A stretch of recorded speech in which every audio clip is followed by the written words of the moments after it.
Hello everyone, welcome. सो आज का lecture किसी सब्जेक्ट के टॉपिक से नहीं है बल्कि कंप्लीट सब्जेक्ट से ही है। हाँ, ऑर्गेनिक केमिस्ट्री। मतलब ऑर्गेनिक केमिस्ट्री का नाम सुनते ही बच्चे भाग जाते हैं, भाई ये तो नहीं होने वाला हमसे, बाकी चाहिए कुछ करवा लूँ। तो इसका रीज़न क्या है?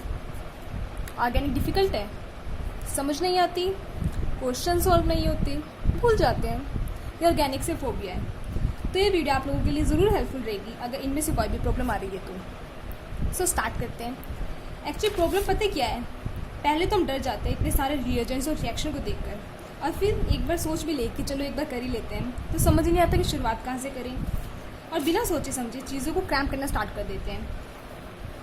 बट पता क्या, आपको क्रैमिंग नहीं करनी चाहिए। फर्स्ट एंड लास्ट रूल यही है कि आपको क्रैमिंग नहीं करनी चाहिए, आपको अंडरस्टैंड करना चाहिए चीज़ों को कि आप जो टॉपिक पढ़ रहे हो उसको जितनी डेप्थ में जा सकते हो ना उस टॉपिक की, उतनी डेप्थ में जाओ। ठीक है, खुद से क्वेश्चनिंग करो कि अगर ये रिएक्शन ऐसे हो रहा है तो अगर इसका मैं सबस्ट्रेट चेंज कर दूँ, रिएजेंट चेंज कर दूँ, तो ये रिएक्शन कैसे होगा। इससे पता आपको क्या होगा, खुद से अगर क्वेश्चनिंग करोगे तो इससे हमारी माइंड की एबिलिटी बढ़ जाती है, और एग्जाम में यही आपका काम आता है। ठीक है, आप डिफरेंट तरीके सोचने लग जाते हो कि अगर ये रिएक्शन ऐसे जा रही है तो और कोई क्या मेथड है कि रिएक्शन ऐसे भी जा सकती है। तो एग्जाम में ना वो चीज़ बहुत हेल्पफुल साबित होती है।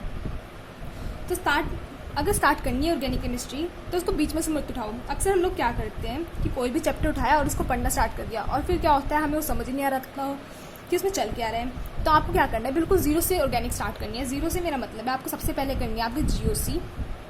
ठीक है, उसके बाद आपको करना है अपने आइसोमर्स, और सबसे पहले आपको करना है IUPAC। अगर ये तीन चीज़ आप हमारे जो बेसिक है ये कर लेते हो, फिर हमारी ऑर्गेनिक केमिस्ट्री का जो बेसिक है ना वो क्लियर हो जाता है। अगर बेसिक क्लियर है फिर आप प्रोसीड करो रिएक्शन मैकेनिज्म पर, जिसमें हमारा आता है electrophilic substitution reaction, nucleophilic substitution reaction, elimination. ठीक है, इस टाइप के जो रिएक्शन मैकेनिज्म वाला जो चैप्टर है, मतलब जिसमें ये टाइप की रिएक्शन बता रहा है कि ये रिएक्शन हमारा किस मैकेनिज्म से होकर जा रहा है। मतलब अगर आपको मैकेनिज्म पता चल गया कि अगर A से B जाने में ये वाला मैकेनिज्म है तो C से D जाने में भी अगर यही मैकेनिज्म फॉलो हो रहा है, तो इस और इस रिएक्शन में डिफरेंस ही क्या है? कुछ डिफरेंस ही नहीं है, बस सबस्ट्रेट ही डिफरेंट है ना, और तो कुछ डिफरेंस है ही नहीं। तो बस हमें यही देखना होता है कि रिएक्शन मैकेनिज्म पढ़ेंगे। फिर अगर आपका रिएक्शन मैकेनिज्म हो जाता है फिर आप रिएक्शन इंटरमीडिएट पे जंप कर सकते हो। रिएक्शन इंटरमीडिएट में हमारे आते हैं carbocation, carbon anion, benzene, carbene, नाइट्रीन।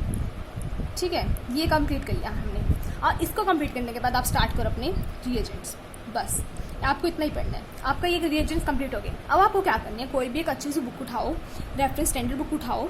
ठीक है, या पहले आप NCERT से पढ़ लो, उसके बाद रेफरेंस स्टैंडर्ड कोई भी बुक उठाओ।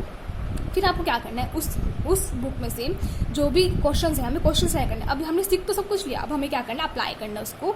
तो अप्लाई करने के लिए हम क्या करेंगे, कोई भी बुक उठाओ, उसमें हम एक एक टॉपिक के क्वेश्चन देखेंगे। लाइक IUPAC है तो पहले हम IUPAC क्वेश्चन ट्राई करेंगे, फिर हम GOC के क्वेश्चन ट्राई करेंगे, फिर हम आइसोमर्स के करेंगे, फिर ऐसे रिएक्शन मैकेनिज्म के, रिएक्शन इंटरमीडिएट के, लास्ट में रिएजेंट्स ट्राई करेंगे। ठीक है, अब आपने एक एक बार तो सबके अलग अलग से ट्राई कर ली, मतलब अब आपका टॉपिक क्या है, बहुत ही ज़्यादा स्ट्रॉन्ग हो चुका है। अगर आपका टॉपिक स्ट्रॉन्ग हो ही चुका है, अब आपको क्या करना है, जो मिक्स क्वेश्चन है आपको वो करना है। मिक्स क्वेश्चन का मतलब है जिसमें GOC भी लग रही हो, कार्बीन या इंटरमीडिएट्स भी यूज़ हो रहे हो, रिएजेंट्स भी यूज़ हो रहे हैं, फिर मिक्स क्वेश्चंस करने में। तो मिक्स क्वेश्चन से क्या होगा कि आपको समझ आने लग जाएगी कि अगर GOC मैं अगर नहीं पढ़ूंगा तो मेरे आगे कुछ सॉल्व होएगा नहीं, आगे वाले जो क्वेश्चंस हैं।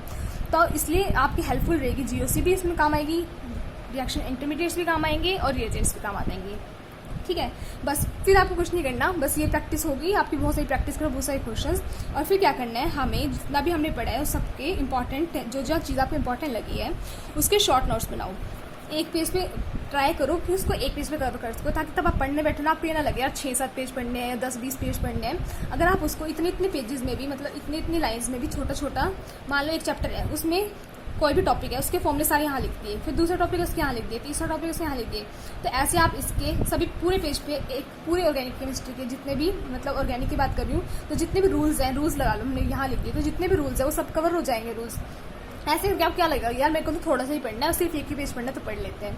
तो आप शॉर्ट नोट्स बनाने के बाद क्या करोगे, उस जो आपके शॉर्ट नोट्स हैं उसको आप अपने स्टडी टेबल पर रख देना। स्टडी टेबल पर रखने के बाद क्या होगा, आप जब भी आप पढ़ने बैठोगे नेक्स्ट टाइम, तो उससे सबसे पढ़ने से पहले आपने शॉर्ट नोट्स की रिवाइज करो कि आपने लिखा क्या था। उसके बाद अगर आप नया टॉपिक स्टार्ट करना चाहते हो कुछ भी, उसके बाद कोई भी नया टॉपिक स्टार्ट करो। ये मैं ऐसे नहीं बोल रही कि लास्ट में ही करना शॉर्ट नोट्स बनाना, आपने IUPAC कंप्लीट किया उसके बाद शॉर्ट नोट्स बनाना, फिर नेक्स्ट डे क्या करना, शॉर्ट नोट्स को पढ़ना।